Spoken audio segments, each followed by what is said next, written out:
salmo che conosciamo bene, che citiamo spesso, il Salmo 126. Canto dei pellegrinaggi.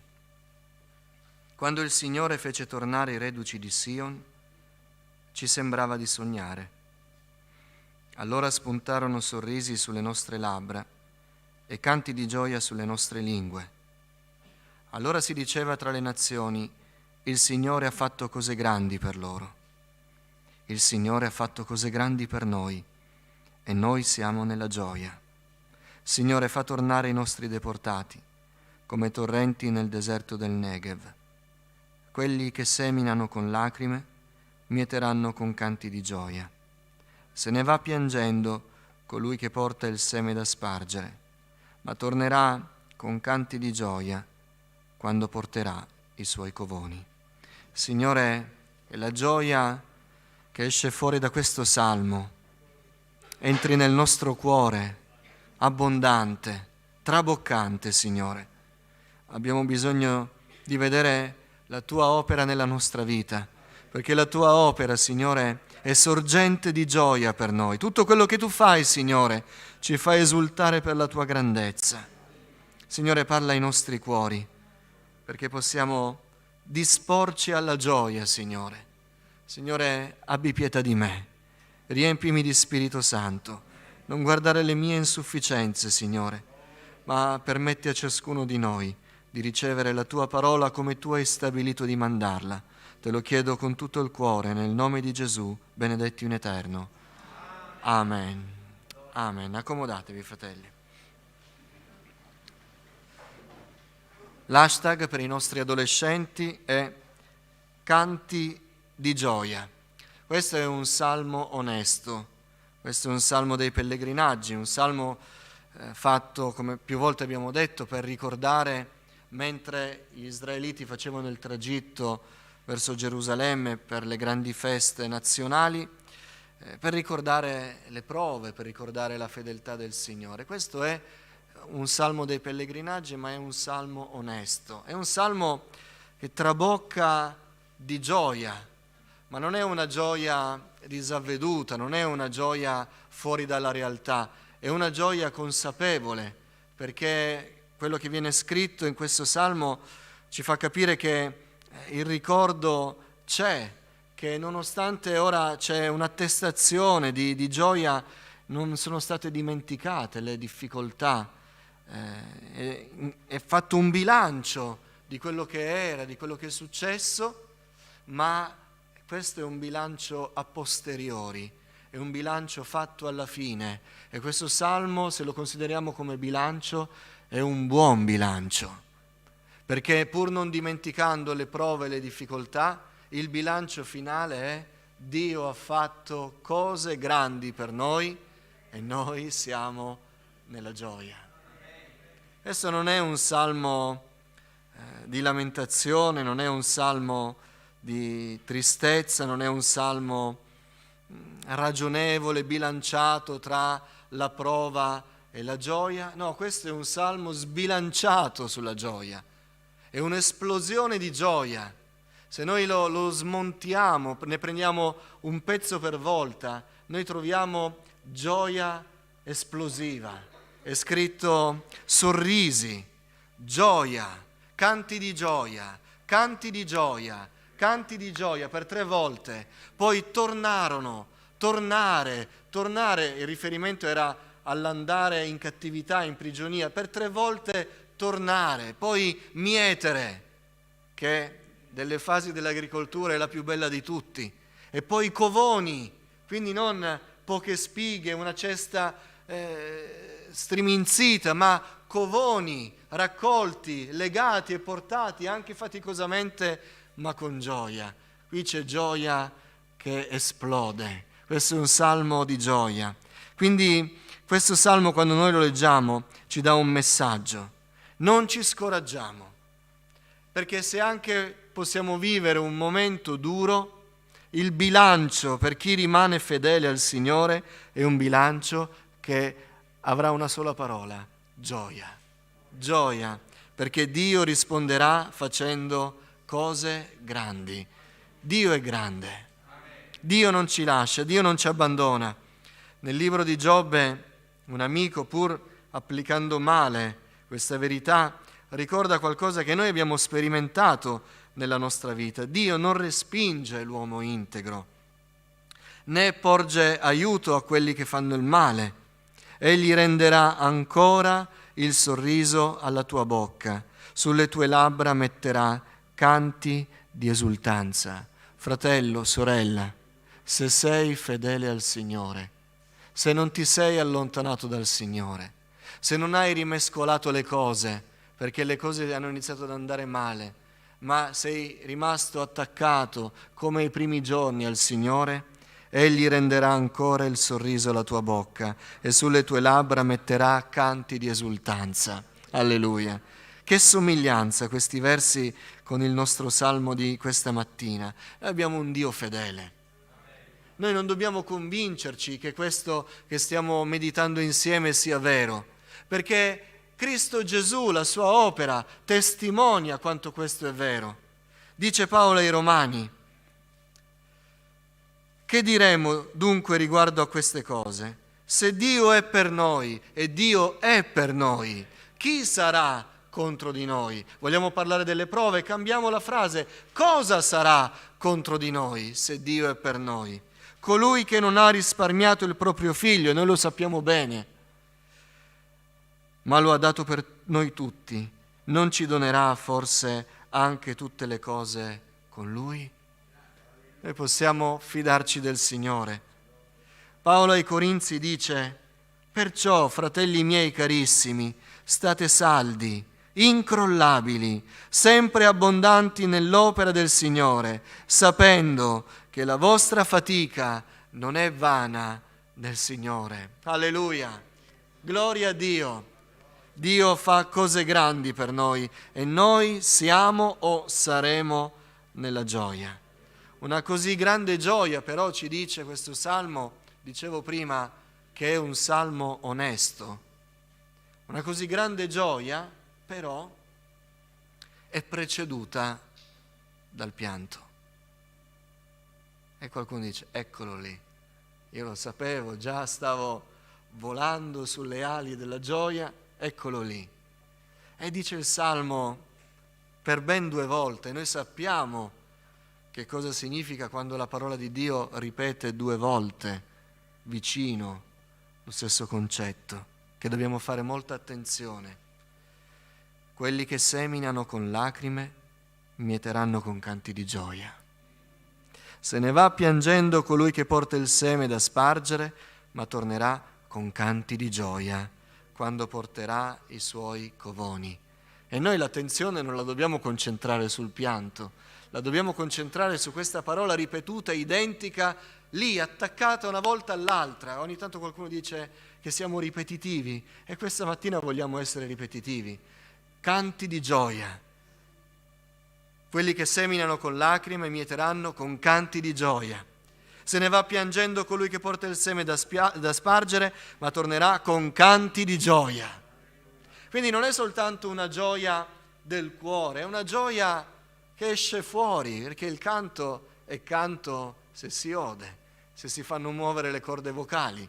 Quindi è un canto che è visibile fuori.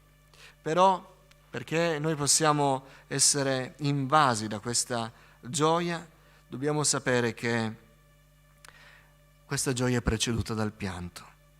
È necessario che sia così, perché Dio ci ha chiamati a una missione. Come Chiesa del Signore, ovunque noi siamo, in questo luogo questa mattina, domani sul posto di lavoro, a casa nostra, con i nostri conoscenti, noi continuiamo a essere in una missione. E la missione è la salvezza delle anime, le persone. Se vi ricordate quanto abbiamo meditato qualche settimana fa, la nostra missione rimane quella. E quando ci sono le persone, ci sono le lacrime. Colui che porta il seme da spargere. Un'altra traduzione potrebbe essere il seme prezioso. Il seme prezioso Se vogliamo riferirci per esempio alla stessa figura, alla stessa metafora usata da Gesù, quando dice ai discepoli: guardate i campi che biancheggiano già, non sta parlando del grano, non sta parlando dei beni materiali, sta parlando di anime che devono incontrare il Signore. L'opera nostra si rivolge alle anime. La nostra missione è andare al mondo e annunciare che c'è un Dio che è capace di dare gioia. E questa missione, proprio per la sua gravità, proprio per la sua importanza, il seme prezioso ci dice che stiamo operando per un'opera che è l'opera più alta, più preziosa, proprio per quanto è preziosa, proprio per quanto è importante, proprio per quanto è impegnativa, porta al pianto. E allora questo salmo dice che ci sono quelli che seminano con lacrime, che se ne va piangendo colui che porta il seme da spargere. Pianto trasformato in gioia. Il pianto può essere per la fatica, perché quando fatichiamo tanto a volte fatichiamo fino alle lacrime, per quanto è impegnativo il lavoro, per quanto richiede uno sforzo. E quest'opera alla quale siamo stati chiamati, fratelli, siamo stati chiamati tutti a quest'opera, tutti. Questa sì che è un'opera impegnativa, non è un'opera da niente, è un'opera che richiede uno sforzo, è un'opera che richiede una costanza incrollabile, è un'opera che richiede fedeltà, è un'opera che richiede un andare avanti senza fermarsi. Un'altra traduzione può rendere così il se ne va piangendo colui che porta il seme da spargere con va e viene chi porta il seme da spargere. Va e viene e viene. Questa ripetitività, questa continuità, questa richiesta di impegno, questo sforzo continuo, non una vita a intermittenza, non quando ce la si fa, ma fino a una fatica che può portare anche alle lacrime. Se ne va piangendo per la fatica, per quanto è difficile, per quanto è faticoso, d'inverno all'alba col freddo, col caldo cocente dell'estate, nella fatica di un terreno che è duro ed è da battere, di un seme che si sparge e sembra che vada nel nulla. Se ne va piangendo per la fatica. È un'opera che richiede fatica, fino alle lacrime giorno e notte. Se ricordiamo la vita di Paolo, proprio in questi giorni stiamo leggendo nell'Epistola ai Corinzi il suo ricordo della sua opera.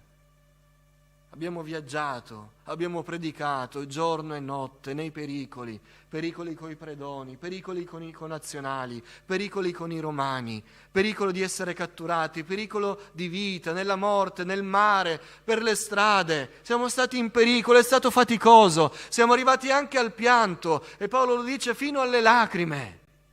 Sì, è un'opera che ci spinge alle lacrime per la fatica.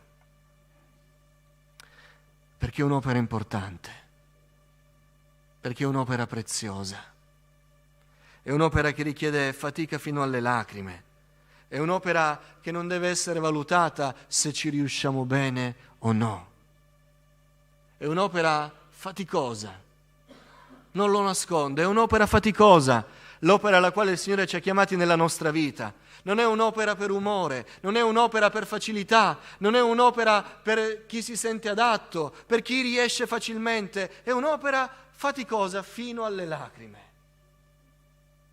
I monitori della scuola domenicale, che settimana dopo settimana sono lì, faticosamente, pastori, genitori, responsabili, a noi stessi, che faticosamente, tentati, tribolati, invece di lasciarci andare alla nostra carne e reagire umanamente anche davanti a un mondo con i nostri colleghi, cerchiamo di sforzarci di avere una testimonianza che parli del Signore, che porti il profumo di Cristo, senza chiedere di essere giustificati per le nostre debolezze. È faticoso. Sì, e a volte fino alle lacrime. Ma quelli che seminano con lacrime mieteranno con canti di gioia. Lacrime per il dolore, pianto per situazioni che vorremmo che cambiassero, figli ribelli al Signore che vorremmo corressero ai piedi del Signore, situazioni familiari che vorremmo vedere cambiate, scelte sbagliate che stanno distruggendo delle vite. E queste cose procurano dolore al punto che c'è il pianto per il dolore, sì. Ma dice il Salmo che chi ha provato dolore, perché pur vedendo cose che vorrebbe vedere cambiate, è andato avanti fedelmente, se ne va piangendo colui che porta il seme da spargere, ma tornerà con canti di gioia. Se c'è dolore in questo momento, per qualche situazione per cui stiamo pregando il Signore, intercedendo con tutto il cuore, in questo Salmo c'è ancora intercessione, c'è la testimonianza di un ritorno dalla cattività, di un ritorno alle terre di Israele, eppure non era completo, ma per la gioia grande che il popolo ebbe, per quella liberazione con fiducia, scrivono: Signore, fa tornare i reduci. Hai fatto tornare noi e sappiamo che puoi far tornare ancora loro. Per questa fiducia, pur vedendo dolore intorno a noi che ci spinge al pianto, noi canteremo di gioia, perché Dio è fedele. Alleluia. Pianto per il forte desiderio che non ci rende egoisti, che non ci rende indifferenti, ma che ci infiamma di passione nel servire il Signore. Avete mai visto qualcuno piangere per l'opera del Signore, considerando che non stava affatto piangendo per sé, che piuttosto stava piangendo per cose che avrebbero privato la sua vita di pace, di tranquillità, eppure piangeva, come se fosse parte sua? La passione per l'opera del Signore, non l'indifferenza, non il si fa quel che si può, ma arrivare alle lacrime. Che ogni singolo seme che viene gettato non viene gettato dicendo così, più possibile, speriamo che qualcosa nasca, ma ogni seme gettato, ogni sforzo profuso, ogni cosa è stata fatta con una passione che spinge alle lacrime. Pianto per il desiderio. Quel pianto non risulterà mai inascoltato, mai. Ben va piangendo colui che porta il seme da spargere, ma tornerà con canti di gioia. Quando? Quando quel seme, e qui mi collego alla vita di Isacco, fedele al Signore, nelle difficoltà, seminò quell'anno, dice la Scrittura, e raccolse il centuplo. Il centuplo vuol dire miracolo di Dio, la mano del Signore.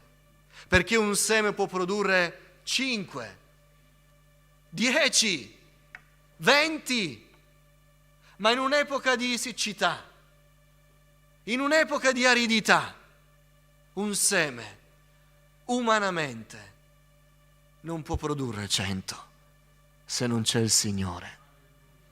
Ma quell'anno Isacco seminò e raccolse 100 volte quello che seminò. Tornerà con i suoi covoni, portando i suoi covoni, tornerà con l'abbondanza, tornerà con la risposta alle sue preghiere, tornerà con quella consolazione a quel pianto, perché funziona così la legge della semina e del raccolto, col Signore, chiaro. Seminiamo duramente fino al pianto, ma poi arriva la gioia.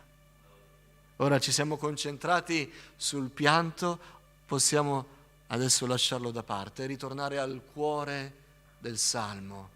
Gioia, gioia per la risposta del Signore, gioia per la fedeltà del Signore, gioia per l'attenzione del Signore alla nostra vita. Egli vuole portare grande gioia al nostro cuore, Egli vuole inondare la nostra vita di benedizione. Di chi? Di quelli che però hanno pianto, di quelli che hanno pianto, di quelli che hanno dimostrato a loro stessi, il Signore lo conosce il nostro cuore, che il nostro cuore si strugge per l'opera del Signore, che il nostro cuore è consacrato al Signore, che il nostro cuore non fa le cose così, per nomina, per etichetta, per religiosità, ma il nostro cuore vive per il Signore. E quanto vive per il Signore? Fino al pianto, fino al pianto. Tornerà con canti di gioia. L'esempio per noi è Gesù. E Gesù, ci dice lo scrittore agli Ebrei, che il nostro Signore, citiamo spesso questo passo, per la gioia che gli era posta dinanzi, sopportò, Ebrei 12, la morte sulla croce. Ma dice ancora lo scrittore agli Ebrei, nei giorni della sua carne, con alte grida e lacrime, egli offrì preghiere e suppliche. Questo è riferimento al Getsemani. Egli offrì preghiere e suppliche a colui che poteva salvarlo dalla morte ed è stato esaudito.